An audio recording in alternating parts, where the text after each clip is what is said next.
Hey, what's up guys? Today we're playing some Toadstool.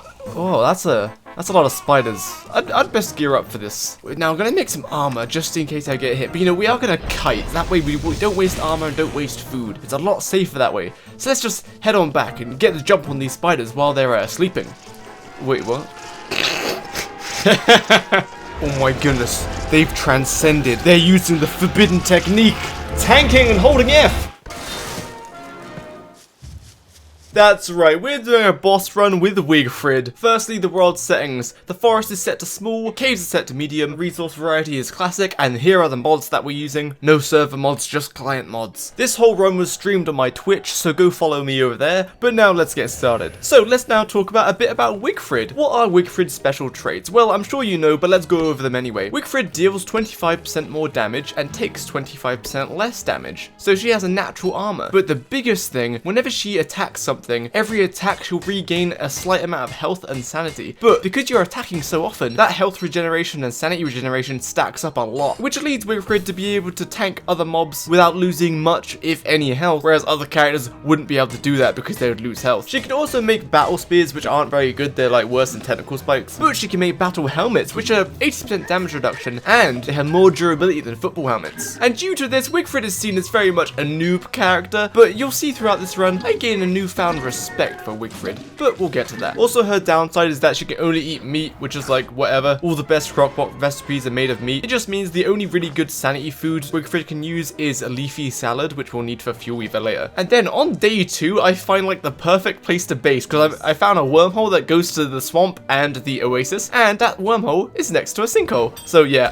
day 2 and I found where we're basing for sure. And Pig King is here. Time to pillage these pig houses. So yeah, this run started really fast. I find where I'm gonna base, I find the pigs, I kill them all, I slay a kitty, I make Krampus mad so I kill him. No Christmas presents for Wigfrid this year. Or will she get Christmas presents? We'll have to ask Klaus nicely later. One thing that kind of sucky wuckies is that deciduous trees, when you burn them, they don't drop a lot of charcoal. So if you want to collect charcoal, don't use deciduous trees because they're trash. Now since I know where I want to base, I don't really need Chester because I'm going to dump off all of the stuff that I don't need and just leave it at where the base is going to be. Then I find a living tree, which is great because, you know, I need a living tree. And then I find more pigs, so it's pillaging time, steal some gears, and then have an all-out assault with the 3 piggies I found. And of course, I'm Wigfrid, so I win the fight, and then I steal their houses. And of course, we still need to gather a stack of silk and kill some spiders. And you'll also see that I'm gathering carrots. This is just for vegetables for pierogies later. Otherwise, I have to chug meat for my hunger. You know what drops meat? Beefalo. So I kill some beefalo, and then obliterate the forest that I set fire to. Alright, basin time. So the base is going to be exactly the same as I usually use. 6 crock pots and a fridge. With an alchemy engine, pressed a hat. But wait, I didn't get the rabbits. Quickly, steal the rabbits. Get fisted by... Wait, no. That's safe. don't get fisted by a merm. Get punched by a merm, that's better. And continue building your rabbit army, except one of them runs through the heckin' trap. Anyway, turn them into a big hat machine and bam, we have achieved magic. And now, I find the goats, and they're really trying to kill themselves. As you can see, they're in the swamp. And swamp means there's tentacles, and they might die to the tentacles. So let's hope for the best and hope that they don't kill themselves.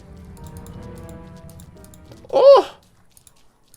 Fine, I'll use it. That's a walking cane boon. And okay, I hear your cries from the last video. I got 2 walking cane boons, and all of you yelled at me for not using it. So fine. From now on, in all of my runs, I will be utilizing any boons, such as like walking canes. But anyway, we had 2 Vault Goat herds, so we massacred all but 2 of them, and then we're jumping straight into the first fight. Now, take a look at how many pierogi I have in my inventory. 16. If you played Wigfrid, you'll know that Wigfrid also has songs. I haven't made any of the songs yet, but don't worry, I will be making them. The only song that would be useful in the Dragonfly fight is the Heartrending Ballad, which, for every time I hit something, I regenerate 0.5 HP. This just makes Wigfrid's self-healing a little bit more effective. Jakey, I've never played Wigfrid, what the heck is a song? You can see my inspiration meter building up in the top right. You can see there are 3 points on that meter. Every time I hit a point, it means I can activate a song. So I can have up to 3 songs active in battle. All of Wigfrid's songs are pretty damn useful actually. We'll be utilizing 4 of them throughout this run, but I'll talk to them when I actually use them and craft them. Anyway, the walking cane is making kiting Dragonfly a little bit easier, but you don't need it. And we're not using any kind of wall method, we will be killing the larvae as they spawn. Anyway, if you don't know how to kite Dragonfly, let me try to explain it. So Dragonfly has a certain range when he swings his attack. If you are within this range when she starts her attack animation, she doesn't move, and throughout her whole attack animation, she will not move. But if you are out of range when she tries to start her attack,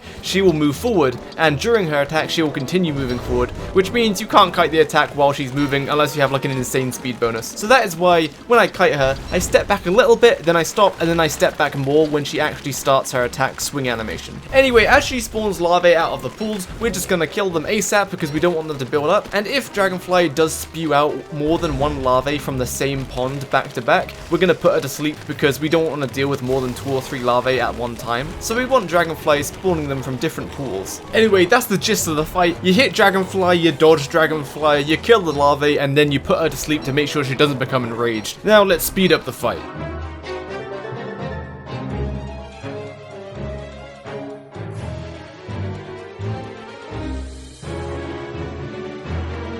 Guys, look at my hunger. I'm about to start starving. Boy, I haven't used any of my pierogies yet. Yum, yum, yum. Imagine, my HP was basically full, and the first time I chug into a pierogi, it's because I'm about to starve, not because I actually need to heal. I would like to say that I don't need to heal because I was perfectly dodging all of Dragonfly's attacks, but that just wasn't true. It's because Wigfrid regenerates so much health over the entire fight that you just save so many pierogies. Anyway, let's continue.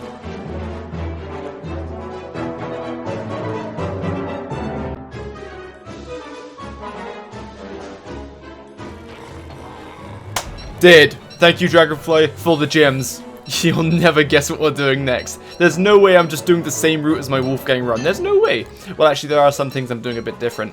But yeah, we're going to the ruins next because Dragonfly drops gems. And the ruins, I need gems in the ruins. So you want to know how to find the ruins, huh? Well, I'm making a ruins rush guide after this video. So yeah, look out for that. But as a general rule of thumb, just like try to get as far away from where all the sinkholes are as possible. So I head in a straight direction and I find a muddy biome. And now I find the ruins just by heading directly away from the sinkholes while I'm in the muddy biome. Yeah, let me find the ruins. Then I slaughter a monkey because I didn't like the way he was looking at me. Now let's start looting the ruins and do what Wigfrid is best at. Tank and kill everything. Again, you can do this as Wigfrid.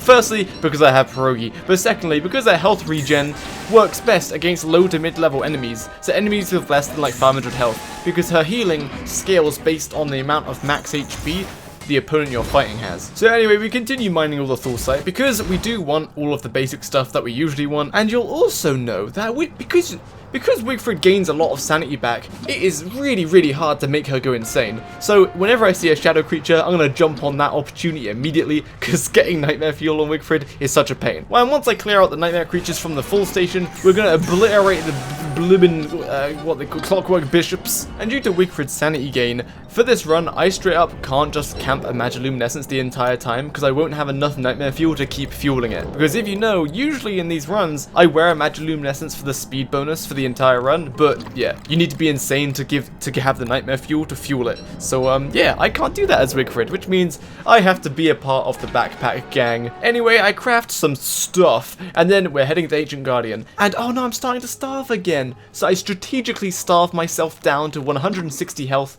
then I eat a pierogi, because pierogis heal for 40 health. And anyway, since they changed Ancient Guardian, and all of these runs that I'm gonna do aren't gonna be faster than my Wolfgang runs, probably, I don't mind cheesing this guy, because the fight is so long and boring because of how they changed it. You used to be able to skillfully get 5 hits in before Ancient Guardian charged, if you did a specific strategy, but they changed it so you can just like never do that, or basically never do that. So it's just 2 hits, then run. And yeah, you have to do that like 100 times for it to die, because that's 10,000 HP. Anyway, after chugging the Ancient Guardian's remains, I get maybe the most disappointing chest I've gotten ever from the Ancient Guardian, but whatever, it doesn't matter, that's what I get for cheesing it, I guess. So in my controversial opinion, I think Thulsite crowns are vastly overrated, and that is why I didn't make a lot of them just now. So let me explain why while I'm exploring on my beeflow to find all the shadow pieces. So I think Thulsite crowns are overrated simply because you use armor so that you just don't get 1 hit. Oh look, hey Bee Queen. And usually football helmets are good enough so that you don't get 1 hit, since most bosses can hit up to like 100 or so damage. So Thulsite crown, all it really saves you is eating some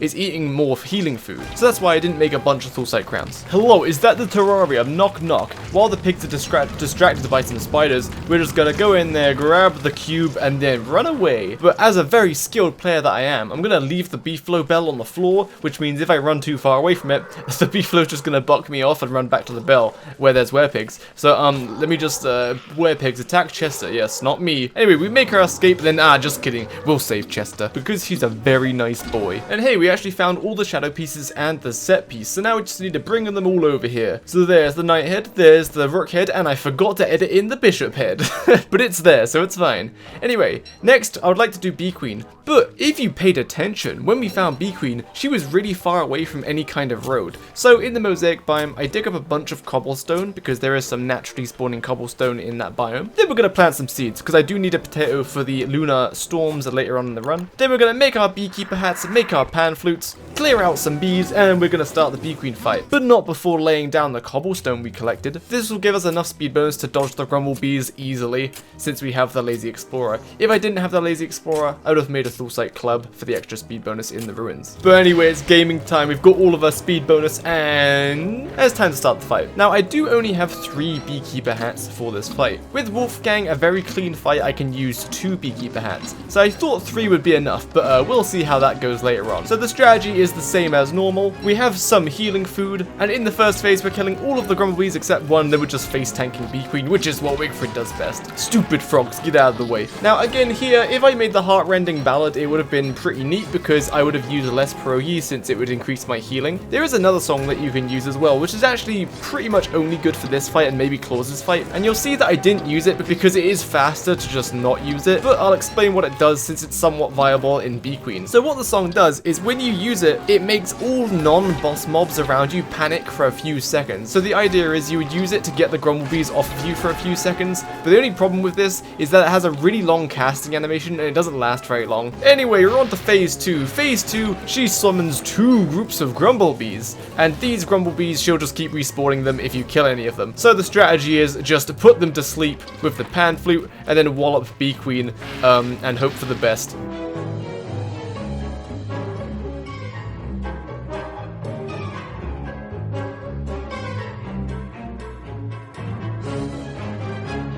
Scream Bee Queen, because it is the 3rd phase. In the 3rd and 4th phases, Bee Queen will scream, and this leads her Grumblebees into charging at you really fast, but it's fine because I have enough speed bonus. And so the idea is I lead them far away since they're moving very, very fast, then I put them to sleep, and then I have time to basically 1v1 Bee Queen while the Grumblebees are making the long journey back to me. You can do this method without the pan flutes, but it just means you get less hits in every time she screams because the Grumblebees will get back to you a little bit faster.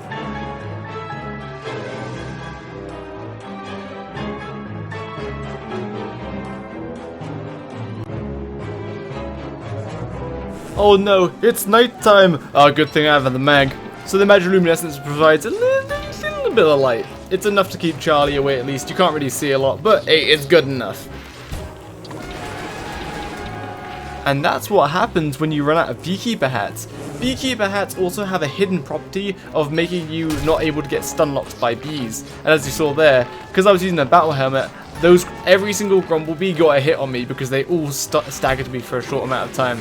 So it's crucial that I dodge them for the rest of the fight because I ran out of Beekeeper hats. So I'm really hoping I can finish her. Ah, there we go. So I used 3 Beekeeper hats and like 1 or 2 battle helmets, but that's fine. We got it done, and it's just before day 20. The run's looking good. Now the bundling wrap we will be using, the royal jelly we will be using, because Wigfrid, although she can only eat meat, she can also eat goodies, which include jelly beans. And we will not be using the Bee Queen crowns. Now we've got some downtime before winter. Let's dig up some grass and twigs, kill some cats, then accidentally spawn the Eye of Terror. So I was thinking normally in this run, I usually kill the Eye of Terror first, but then I thought, wait, but if I kill the Eye of Terror, that means the Twins of Terror won't respawn until after winter. And so I let the Eye of Terror escape. Anyway, winter is here, we've got our thermal stone, and we're hunting down the Mactusk. Even though we didn't need to hunt down Mactusks, I just wanted to get the walking cane to not waste the Lazy Explorer potentially if I misclick, and we head over to the shadow pieces, cast our Starcrawler staff, and we're gonna start the fight. Jakey, what the heck is a shadow piece? Let me explain. So this is a boss fight where we had to put the statue heads on the statues, otherwise we can't spawn these guys.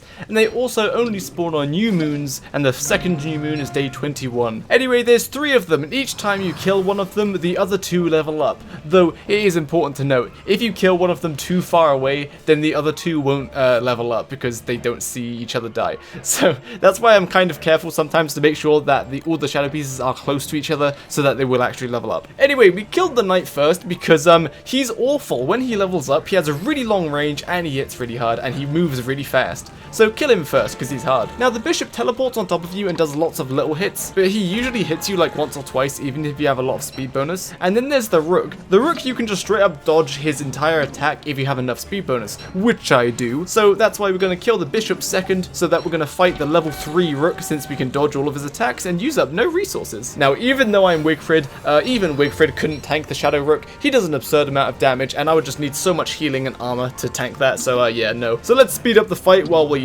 kite the shadow rook.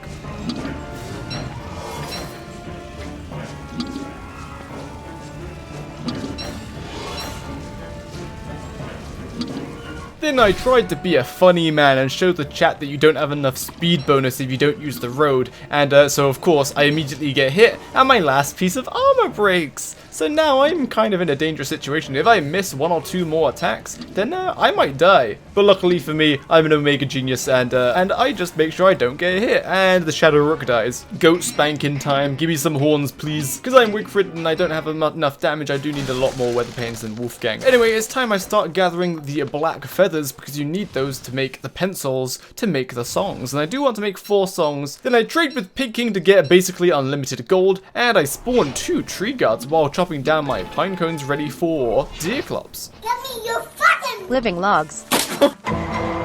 Probably should have made this miner hat a while ago while transporting the shadow pieces, but whatever. Let's spook some deers into dropping me their antlers, and hey look, the claw sack. Throw down a star, and I'm insane? What the heck? I'm in Wigfrid main, I don't know what being insane means. So I instantly become uninsane, and we start claws fight. Now, as you can see, we have a whole lot of speed bonus, and there is a road right beneath where the sack is. So that's convenient, so we have loads of speed bonus. So if you have a walking cane, a mag, and a road, that's enough speed bonus to not even get touched by the magic attacks if you time it right. But I'm not really going for it. Claws will swipe twice, then you dodge. So Claws will swipe, you get in some hits, he'll swipe again, and then he'll do a magic attack. Now you can run away to get out of range of the magic attack, but I prefer going behind Claws to get a load of extra hits in while he's stuck inside of his casting animation. And then he spawns 2 Krampus. Stupid Krampus. These are kind of hard to dodge if you don't have speed bonus, but I have speed bonus because I'm just so good at the game. Just gonna kill the first one, kill the second one, and then...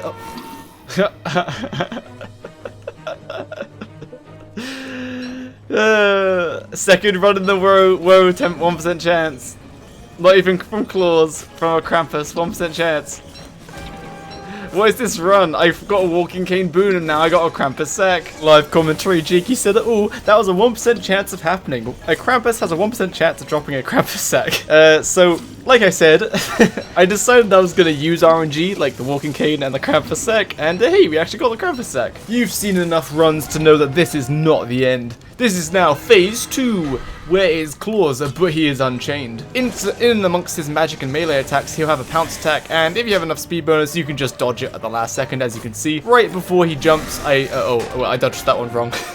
But you can run away with enough speed bonus just the last second and you'll dodge the attack. If you don't have enough speed bonus, then yeah, you have to like run really far away out of his pounce range. Anyway, let's speed up the fight. Yum.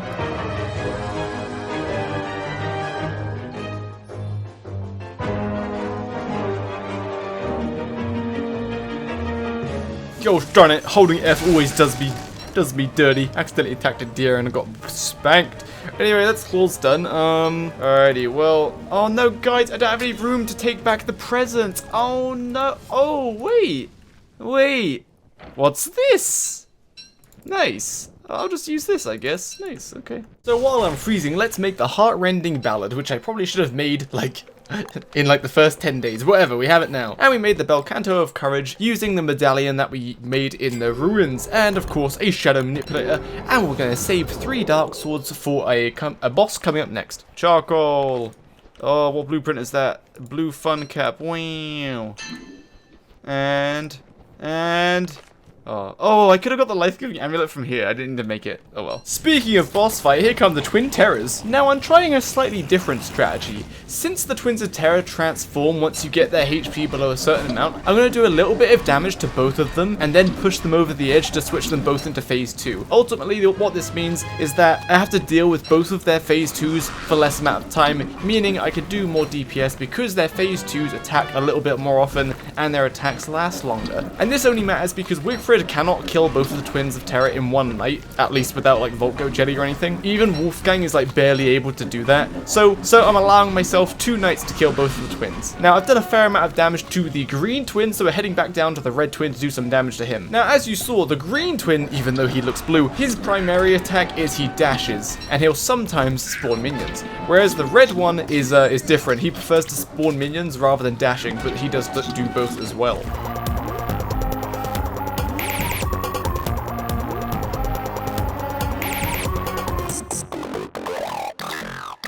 And now I've made the red twin, and therefore the blue twin, angry. When one of them gets angry and grows a mouth, they both grow a mouth. So now, as you can see, the red one dashes faster, spawns more minions, and that's it. And then the green one will dash way faster. He dashes faster than the red one, and he also spawns slightly more minions, but not as many as the red ones. Unfortunately, the night ends before I could finish off the red one, but I'm pretty sure I'm above halfway through the fight, at least I hope so, otherwise I won't be able to finish the fight on the next night. So while we wait, I go grab some reeds so I can make my next song, the Weaponized Warble. Using a soda kit, papyrus, and a pencil, which when it's active, it decreases any weapon usage by 25%. So effectively, I'm going to use 25% less Dark Swords. Now please ignore taking a hit from one of the twins without any armor on, so there goes at least half my HP. Thank goodness for Wigfrid's built-in armor. Anyway, so as you can see, the strat here is I'm trying to bait one of the twins at a time away from all of the minions. That way I don't have to put them all to sleep as often to deal with the minions, instead I just run away from them. Then the red one is dead and we're on to the green one. Now this is the most dangerous twin because it's pretty hard to dodge the first and second dashes since you're in pretty close proximity to the twin when he starts. And like I said, put everything to sleep when you have to deal with like more than 2 minions at a time.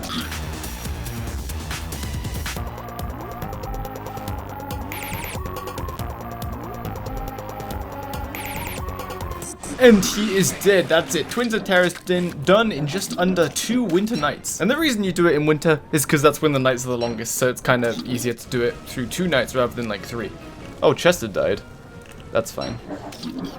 We didn't like Chester anyway. Cough up the horn, goat boy, thanks. And that's a familiar growl. I wonder who that could be.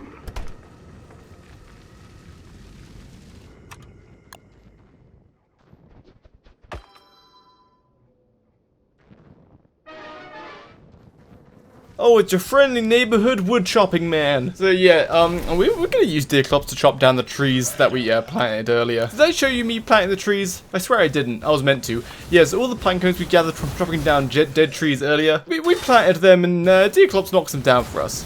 And once he's done that, I was going to show you the power of Wigfrid's tanking ability. So anyway, I started tanking with all of my songs to increase my sanity, except I'm already insane, and Deerclops angered the Lorax. So I decided to let Deerclops and the Tree Guard hash out their problems, and I came in for an assist at the end. Gosh darn it, Tree Guard stole my kill. And then I forgot the Mines on Ice. You know, we do need some of that for the Flingomatic, but since Wigfrid can't eat ice cream, we don't need any ice for the ice cream. And then of course, the full moon, day 31, we need to go get Glommer, since on day 11, the last full moon, we were in the ruins, so we couldn't get Glommer. Then we pick up Deerclops' wreckage of all the logs, and then we're going to finally plant our grass and saplings because they will grow once spring starts, which is, you know, only in a few days. Then we went mining because I do want to make a morning star at some point, and then I went to steal some bunny hutches. And then I made a discovery. Does that work? Not really. Oh, hold on. Hold on, what's holding F works? What the heck? These Wigfrid strategies actually work. That would have taken me forever if I kited all of them. Wow, Jake, those bunny hutch skins look really cool. Where could I get them? Well, you could have got them if you're watching my stream, which has drops enabled, but I don't think the drops are available anymore. But make sure you go follow to get the next set of drops. Lightning Conductor, because you know, lightning burns down your base, and that's bad. Anyway, my treacherous bunnies tried to attack me, so I slaughtered them, of course, and kept his remains as a trophy. Then I went on the sea and immediately turned around because I found a driftwood piece. Because I was sure as hell ain't gonna sail around with the terrible wooden oar. I'm gonna use a driftwood oar. And then to save some time, I'm actually gonna go grab the fishing equipment I need now. So I need some silk for a fishing rod and all of the fishing baits, and an umbrella for the crab lady. So I'm planning on doing everything all in one foul sweep rather than having to go on the ocean multiple times. That's Malbatross, crab lady, and the cookie cutters. Oh, hello Moose Goose. You spawned a bit early. You haven't spawned your egg yet, so I'm not gonna kill you yet. So where I originally put my boat, I was in the wrong place. So I put a boat on the other side of the map, and we found the lunar island. We're gonna grab a couple of kelp just so we can make some pierogies, because kelp give you easy vegetables. Then we have an intruder on our ship, and then we found a bottle, which tells us where the crab lady is, and it was right next to the lunar island. So let's paddle over there, give her an umbrella, and now she is happy. And with that bottle, we're gonna buy a blueprint, steal her kelp, hang some kelp, and steal the lure plant from her island, and then paddle our way home.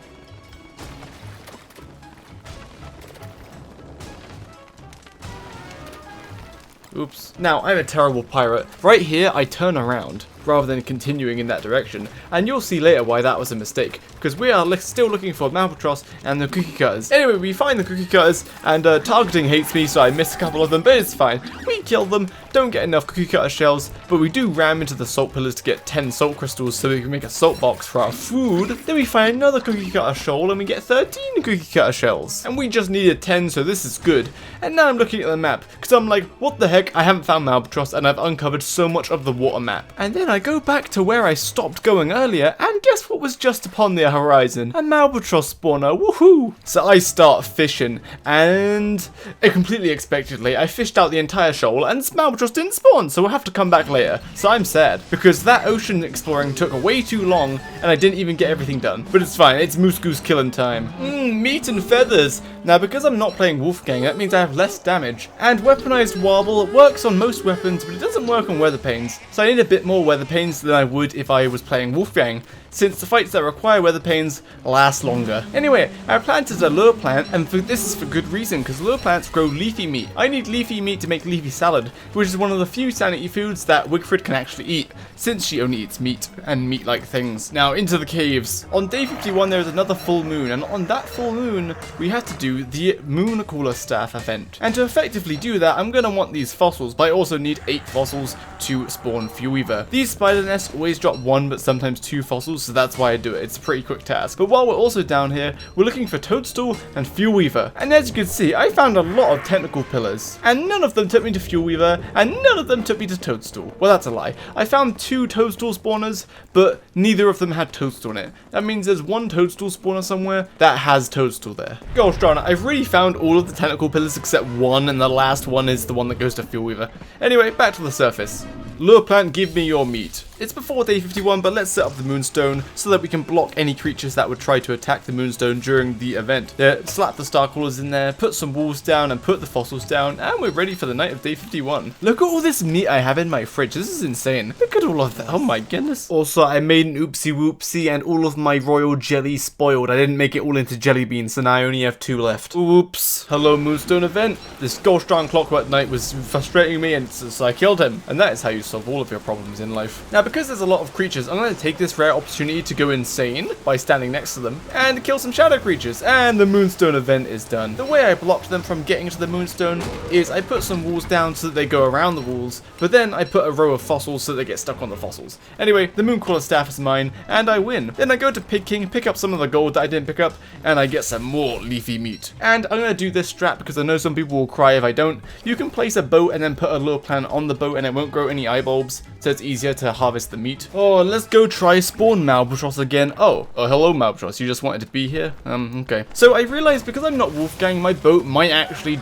like break during the fight because Malbatross does damage your boat a little bit. So I went back to grab some planks and I got some more leafy meat while I was at it. And let's fight Malbatross while I'm overheating. So even as not Wolfgang, this fight is still fast, and the strategy is the same. I'm pulling her into my boat so that she won't push my boat as far, because if you didn't know, at least from what I can tell, the further away she is from your boat, the stronger her tail attack is in moving your boat. The fight's over pretty fast, and my boat was damaged a little bit, but it probably wasn't going to break. Ah yes, the lure plant collection is coming along nicely, and so is summer. Holy moly, it's nearly summer. So I went to Crab Lady's Island a bit early, but whatever. I went to knock down a tree so that I could get one of these butterflies. This butterfly is what I need for my last songbook recipe, yes. Talking is hard. Then I find the mysterious boulder, so I yoink the celestial orb, and then because summer started, I have to go through the entire oasis with the sandstorm active, because my base is on the other side. Oops. And then build a flingomatic because I forgot to earlier. And you didn't think I forgot about the Eye of Terror, did I? So we're quickly gonna knock him out right now, because we have good weapons and armor now, so like he's gonna be pretty easy. Like with Wolfgang, I normally kill Eye of Terror within the first like 10 days, so that's why we're doing this guy now, because I didn't do him earlier. Oh no, he's angry and he's growing a mouth. Oh, let's see how long he lasts. Yeah, this guy only has 5,000 HP, so he's gonna die pretty damn fast. And because we killed the Twins of Terror first, this guy is like a joke compared to the Twins of Terror. Twins of Terror like are actually very dangerous. This is a very beginner-friendly boss. I probably should have done him in my beginner's guide. But anyway, he's dead. The helmet he drops I don't really need because I am Wigfrid and I can make basically infinite armor because I can make battle helmets. This is a little embarrassing. I start the Antlion fight and for some reason I'm using knight armor, and as soon as I get hit, the knight armor drains your sanity depending how much damage it tanks for you, and so my sanity like almost instantly gets bottomed out, and then a shadow creature spawns and I'm getting attacked from every direction, and it's just not going well, and I don't have a lot of armor left, so embarrassingly I abandoned this Antlion fight. So imagine sanity ruining a fight as Wigfrid, that's crazy. Anyway, round 2, I make a new thermal stone and I freeze him, and this time we're using a Thulsite body so I won't go insane. Otherwise I am purposely tanking some sand spikes just to speed up the fight rather than breaking sand spikes and attempting to dodge, especially because I am not fishing for desert goals, that takes way too long. And bam, Antlion's dead. And the lazy deserter is actually kind of useful with Wigfrid because she's so hard to get insane. Anyway, let's pick some cactus ready for Pearl's quests, but not yet. We'll bundle those up for later, because we want to kill Fuelweaver, and we found Toadstool, and then we immediately find Fuelweaver. I mean, it's still bad RNG. I spent like 5 extra days in the caves than I really needed to, and I spent like 5 extra days on the ocean, because I took ages to find everything.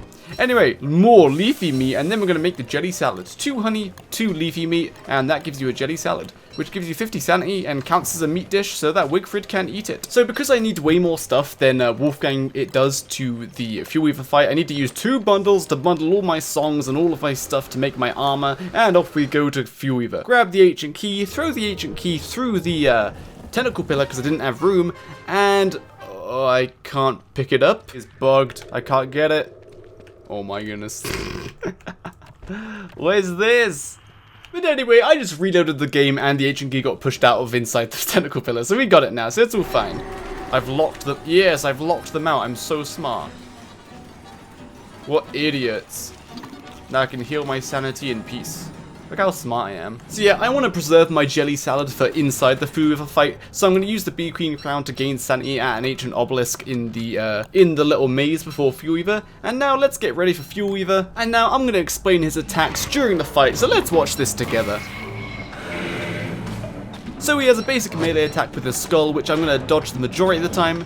And I'm also doing something slightly new. I'm staying inside of that red circle in the arena because that means he does his bone slam attack, which is very easy to dodge, but it prolongs his bone cage attack, which as you can see, stops me from moving. And because I'm Wigfrid, I am also tanking. And the 3 songs that I'm utilizing is Heartrending Ballad, which means I heal a little bit more every time I hit something. The Bell Canto of Courage that halves sanity drains. And the newest sanity song I made, which makes me gain 1 sanity every time I hit something, which is huge. This means I basically don't need sanity food for Fuelweaver, but I have the jelly salads just in case.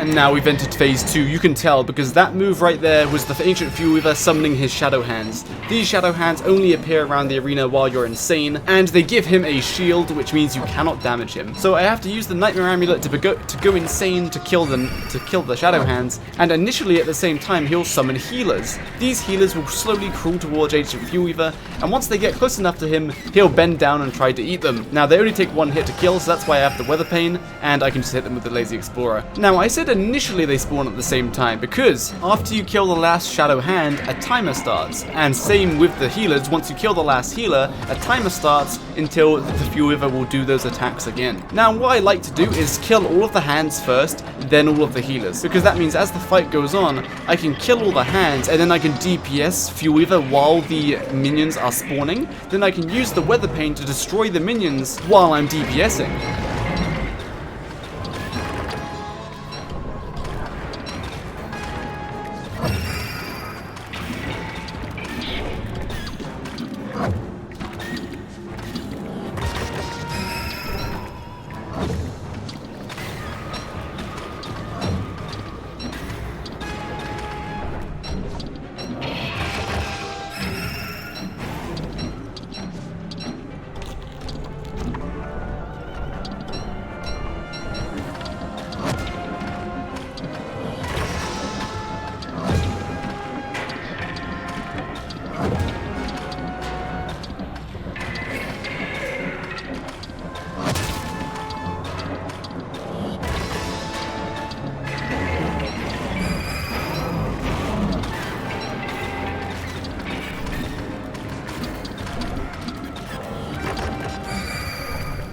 I really wanted him to attack me there rather than bending down.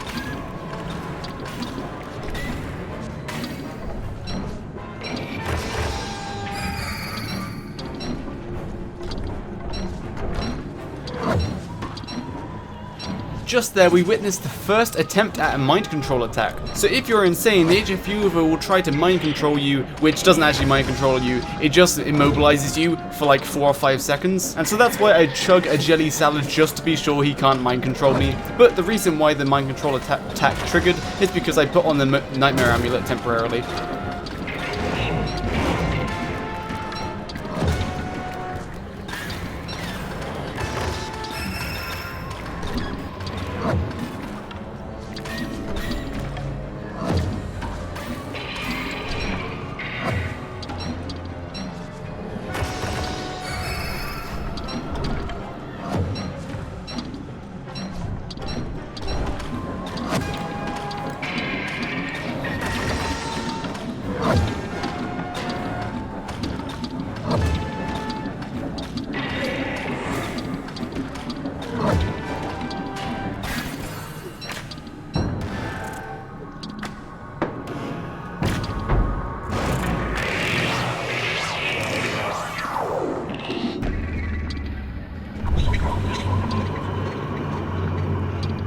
And there it is. I still use less than one weather pane, so that's pretty nice. Anyway, let's bundle up all of my stuff and leave.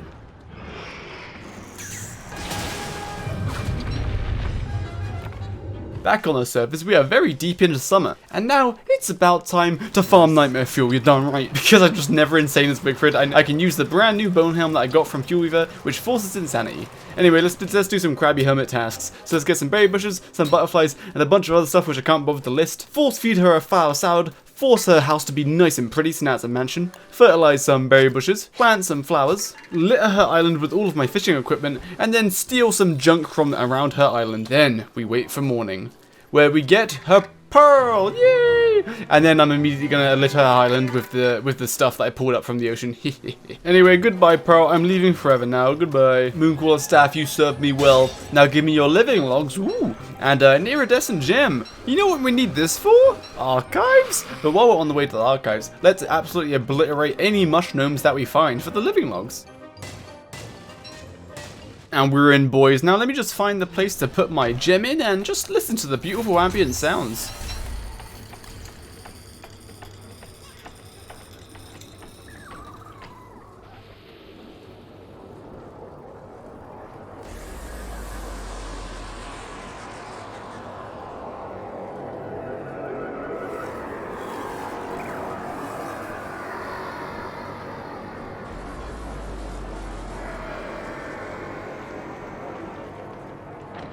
Yeah, I don't know what that sound was either. I don't know. We'll better ignore it. Alright, let's go get some knowledge and then solve the puzzle on the first try. Wait, no way I'm going to do it on the first try.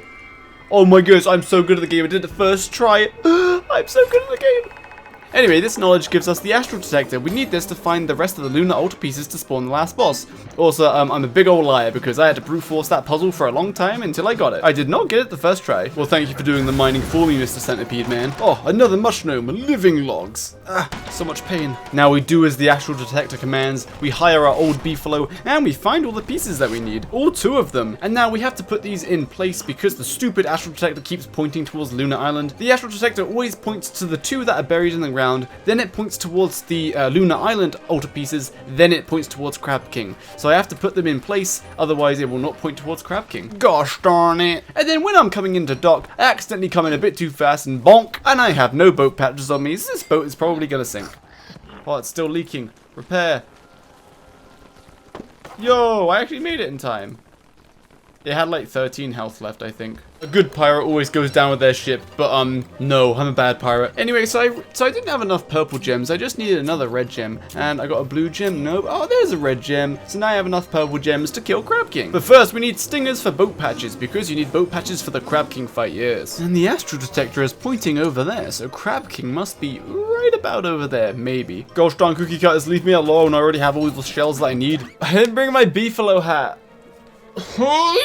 After going through eternal pain, I go back to get my beefalo hat and then crash into a couple of rocks, and then we're gonna fight Crab King. Again, I'm just gonna talk through the fight as it goes, so let's watch it together. So his first attack here is a geyser attack. I will be cancelling this attack with 6 ice staff casts, otherwise it pokes a bunch of holes in my boat, and that will kill my boat. It's noteworthy that I can get like 6, sometimes 7 hits before I have to use the ice staffs, so that's some extra damage.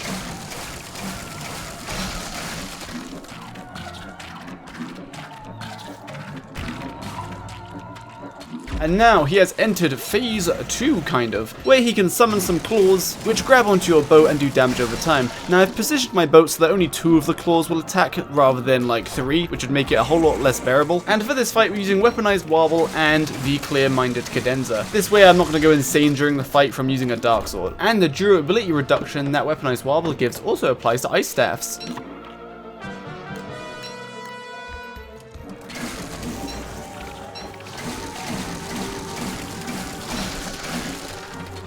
And now he's kind of entered phase 3. Phase 2 and 3 doesn't have a lot of health between each other, but this is where he can lift up rocks from the sea and heal him for 750 every single rock. And to stop this from happening, I need to break the rock by dealing damage to him twice in 1 second to break the rock. Now my character attacks twice per second, but I need to attack more than that. So we use the Weather Pane to do more than 2 attacks per second to break the rocks while I deal with the claws.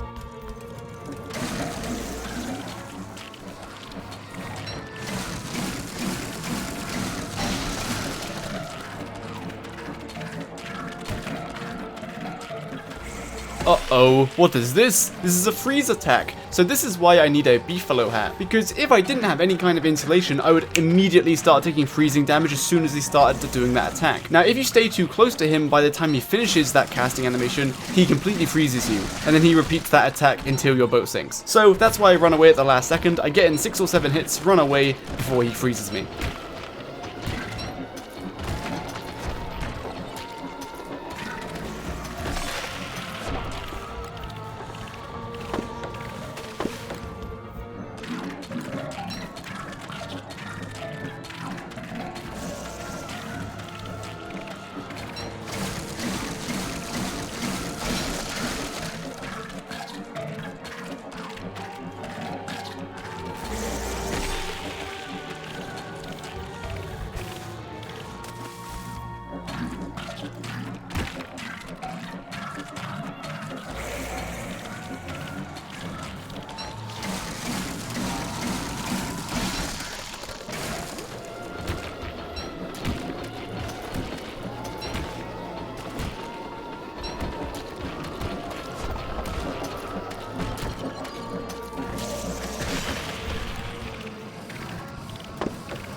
pretty clean. Yup, live commentary Jakey said it. Pretty clean. And what's that in the water? Is that a celestial altar by chance? Yes, it was. And I took it to the lunar altar, the lunar island I mean, and then we're gonna slam them all into the correct holes.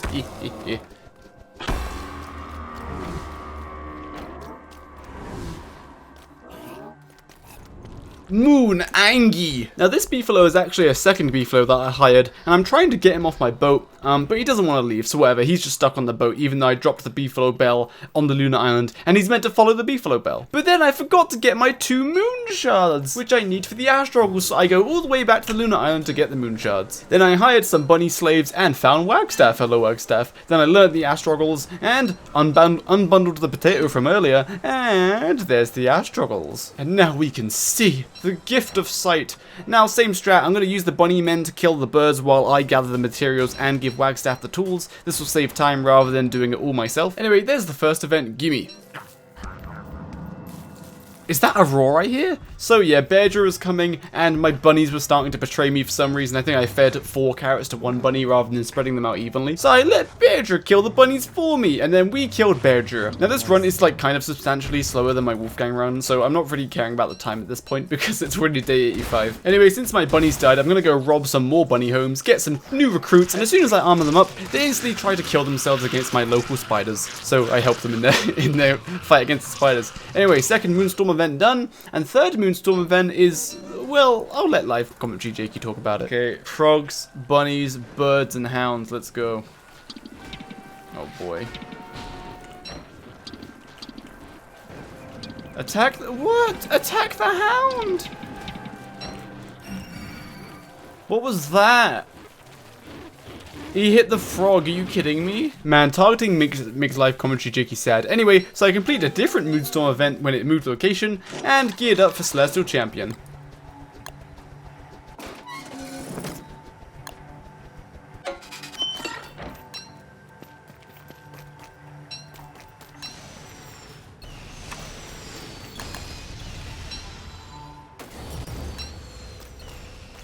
Alright, Celestial Champion, you just chill there for a second, yeah?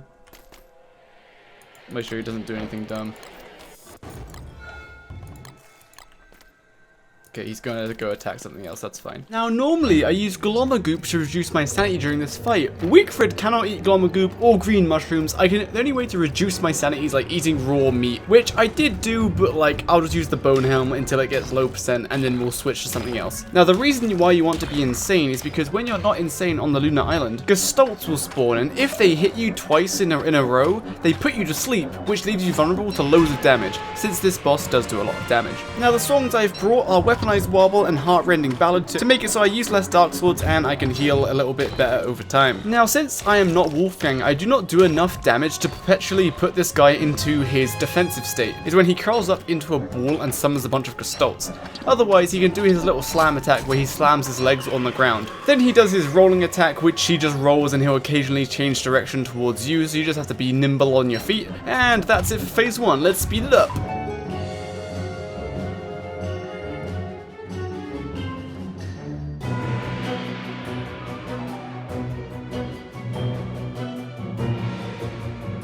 Salamander, no! He helped me for so long and he died right at the end of phase 1. Dude, did I just say phase 1? Yeah.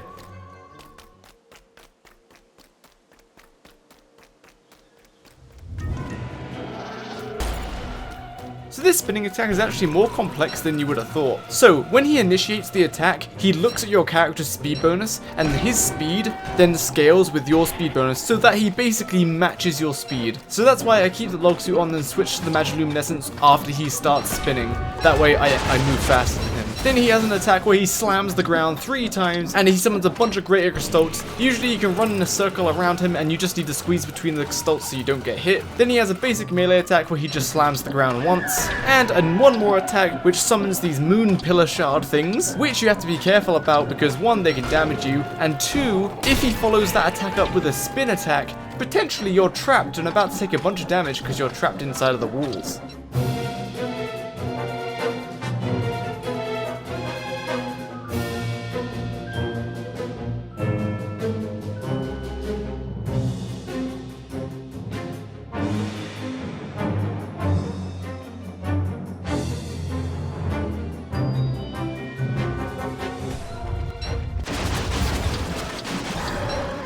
Kaboomy! This phase 2 music is so beautiful. Anyway, phase 2 is done. Does that assume that there's a phase 3? Yes, because I went back to Chester to pick up armor and weather panes. And now this is where I dumped off my bone helmet because I thought it would break, and now this is where the fight gets dangerous. So I'm gonna chug a bunch of raw meat to lower my my luminosity. And it is winter, so I'm gonna make a torch just in case I start freezing so that I can set something on fire. Now, like I said, if I get hit by multiple normal gestalt on the lunar island, I will be put to sleep.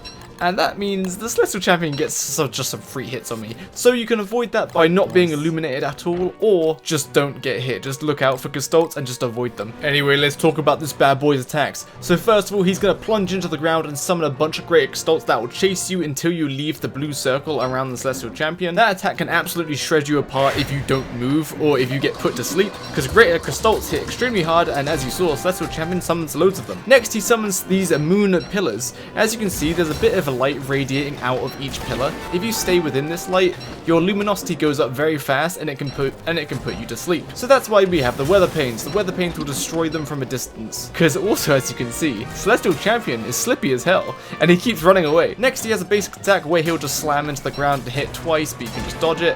And he has various laser attacks. Sometimes they go vertically and horizontally, but otherwise, yeah, this is the most dangerous phase. And this is why we have lots of armor, because I cannot do this fight perfectly.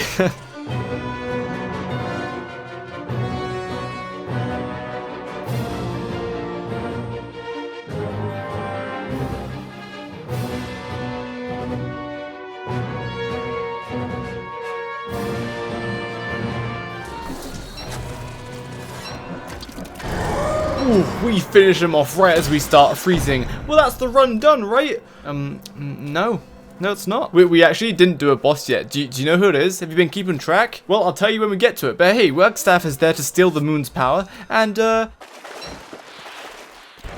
suddenly I hear Pengals jumping out of the sea. Now, if you know lunar Pengals are aggressive, so I assumed they were going to jump out of the sea and all slam into me and attack me. But fortunately, I was confused. I couldn't tell if they'd killed Chester or not. He's dead. Okay. Wait, is he alive? I can't tell. I think he's still being attacked. I don't think it's worth going back saving Chester. I don't really need him. I'm sorry, Chester. Whoa, 3 logs for my fire pit on my boat. This penguin should go to sleep, though. Oh my goodness, Chester is still alive. No way. Good, Chester. Cozy up near the fire, yes. How did you not die? Is it night now? I don't know what their behavior is. Oh, they went back to sleep. Okay. Well, where's the crown? Where's the crown? Where's the crown? Where's the crown? Where's the crown? Crown, crown, crown, crown, crown, crown. Oh, there it is. With the Celestial Champion defeated, Chester all safe, and my brand new crown, we are heading back to the mainland. And we're doing some mining, and I forget why. Now I'm going to deconstruct some of the broken weather panes and my morning star that's broken, because we're going to fight Toadstool next. Oh, it's wet down here. Interesting. So we go back to the ruins so that I can make a Starcaller staff for the last time, and it's interesting that it's wet down here because in winter, the temperature of the world is lower than on the surface, and on the surface, it varies around 0 degrees, and your wetness never decreases if the temperature is below 0. So because the caves is very cold, everything will stay wet for the rest of the season, so I can use a Morning Star against Toadstool. Now here's a strategy told to me by a viewer. They said tank the boom shrooms using bone armor, because bone damage is meant to block 1 instance of damage every 5 seconds, but what it actually does, it makes you immune for a few frames when you get hit by an instance of damage. So if I get hit by 3 boom shrooms, it will block all 3 boom shrooms damage. So the idea is I can sit there and tank the boom shrooms, but then I added to the strategy, I realized, wait a second, Wigfrid gets loads of sanity from fighting, and I can use her book to gain even more sanity. And if you don't know, the way this crown works is every time you do an attack, a friendly Gestalt comes out to do a bunch of damage, but it costs you sanity every single time a Gestalt leaves your crown. But because Wigfrid gains sanity, my sanity is just staying at max all the time. So this is actually a huge DPS increase using this crown. And that made me think I could have optimized this run maybe a little more by trying to get the crown first, because the crown adds so much damage. But anyway, let's talk about the Toadstool fight. Other than tanking the boom shrooms and my crown absolutely shredding, and him being wet so that I can use the Morning Star, he will summon these trees. These trees I'm going to knock down using the Weather Pane. When these trees are left up, it boosts Toadstool's armor, aka damage reduction, speed, and the amount of boom shrooms that he summons. So we have to knock them down, otherwise he can gain up to 99% damage reduction, so you gotta kill him. And the fastest way to kill him is with Weather Panes. Although I did get a bunch of free Moonglass from the Celestial Champion, so I could have made Moonglass axes, which chop these down very fast, but we'll just use Weather Panes because we have them. Otherwise, sometimes he'll put a Spore Bomb on top of your head, and that will spoil food in your inventory if you stay on top of the field that the Spore Bomb creates after some time. Toadstool just screamed, which indicates we have exited phase 1, which just means he's like a third closer to being dead. Yeah, all this time has passed, he's only 33% dead. But look at the amount of Gestalts I'm summoning, it's actually insane. Anyway, let's speed up the fight.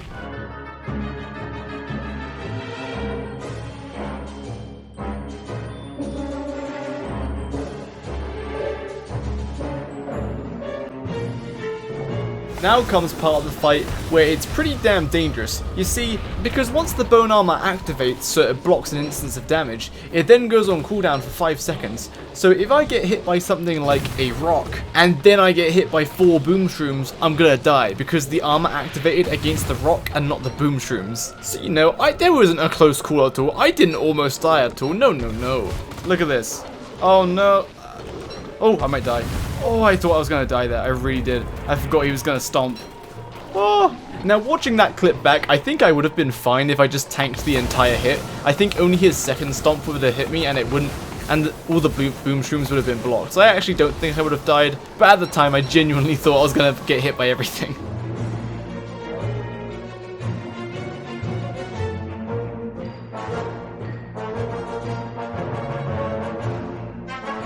And that's it, the last boss is dead. Now, I can't see the full clock, but you know, it's day 95. I don't really care too much about the time because this wasn't going to be as fast as the Wolfgang run. Speaking of the run, let's talk about the RNG of this run. So, my cave RNG was like really bad, like the worst possible. I found Toadstool and Fuelweaver in the last possible places. And the sea exploration went really bad because I had to explore one side of the entire ocean before finding a Malbatross spawner. And then Malbatross didn't even spawn the first time. So if I had good RNG, well, I got a walking cane, so I can't really complain about that, and a Krampus sack. But if I had better RNG in the caves and on sea, I probably could have shaved off like somewhere between like 4 and 8 days off of the run. So this possibly could have been like an 87 or 88 day run, which is only like 5 or 6 days slower than my personal best, which is with reworked Wolfgang. So now that I've done a boss run with Wigfrid, and I know her pretty in depth now, has my views changed on her? So when I say views, I'm comparing my views to her when I made the best use for every character in Don't Starve Together video. In that video, I gave her a survivability rating of 10 out of 10, a utility of 7 out of 10, and combat of 6 out of 10. So first off, in that video, I was extremely harsh on Wigfrid, or more so the people who play Wigfrid. Now, while I still think what I said is kind of true, I think I blew it out of proportion quite a bit. She does regenerate health and sanity, which negates a lot of problems that new players do encounter in the game, such as sanity creatures and not knowing how to heal. So I would still say she's not the best character to choose if you're new and want to learn the game, because she teaches you basically a different game where you don't need to heal or care about shadow creatures. But let's talk about her ratings. So survivability. She does regenerate a lot of HP, but as you can see, against bosses you do have to improvise some kind of strategy because you can't just straight up face tank them, unless, like me at Fuelweaver, I used Jelly Beans and Heartrending Ballad, which allowed me to tank him throughout the entire fight. So out of all the characters, I think she still has the highest survivability, so I'm going to leave her survivability rating at 10 out of 10 because you will struggle to die as Wigfrid. Her utility is still extremely good. With lots of people in your team, football helmets run out very fast, you run out of pigskin. Also, her songs do increase her survivability, but I'm going to attribute them more to utility since all of her songs can affect all of her teammates. Heartrending Ballad gives all of your teammates lifesteal, which is a huge survivability boost. So yeah, her utility is still a 7 out of 10. It might even be more, but we'll give it a 7 out of 10 still. Now her combat. When I say combat, usually I mean their damage, how they receive damage, and their crowd control. Now Wigfrid only does 25% more damage, and her 25% damage reduction applies after armor, aka it's not that much damage reduction. So she only does 25% more damage. Wolfgang does double when his combat rating is 10 out of 10. So it would make sense to give her a combat rating of 6.25, but we're gonna give her a rating of 6.5 because she does have the small damage reduction and her songs help in combat. So yeah, I've upped her combat rating to 6.5. But ultimately, if you're going for damage, you should be using Wanda or Wolfgang. Now, this is the start of a series of boss rushes where I do every single character. But wait, then who's next?